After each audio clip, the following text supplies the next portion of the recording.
క్రీస్తునాథుని యందు మిక్కిలి ప్రియమైన సహోదరి సహోదరులారా, అనుదిన దైవవాక్య సందేశములోనికి మీకందరికీ స్వాగతం.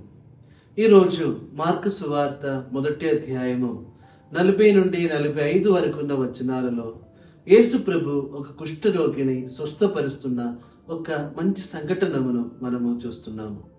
ఆ కుష్ఠరోగిని స్వస్థపరిచిన తరువాత యేసు ప్రభు అంటున్నారు, నీవు దీని గురించి ఎవరికి చెప్పవద్దు, ఈ అద్భుతముల గురించి నీవెవరికి చెప్పవద్దు, నీవు పోయి ప్రధానార్చకులను చూపించుము. ప్రియమైన సహోదరులారా, యేసు ప్రభు దీనితో ఏం అర్థం చేసుకుంటున్నాడు? ఆయన మన జీవితమును ఒక సువార్తగా మారాలి అని కోరుకుంటున్నాడు.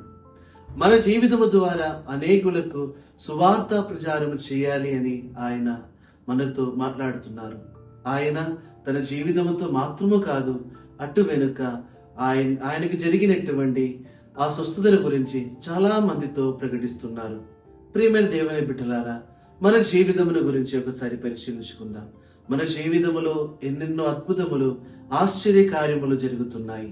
మనము యేసు ప్రభునితో మాట్లాడుతున్నప్పుడు, మనము యేసు ప్రభునితో ప్రార్థిస్తున్నప్పుడు మన జీవితంలో కూడా అద్భుతములు జరుగుతున్నాయి. ఆయన మనము ప్రకటిస్తున్నామా? యేసు ప్రభుని మీద అంత నమ్మకం మనకున్నదా అని ఈ రోజు మనము ప్రశ్నించుకుందాం. మన జీవితాన్ని పరిశీలించుకుందాం. దేవుడు మనందరినీ దీవించుగాక.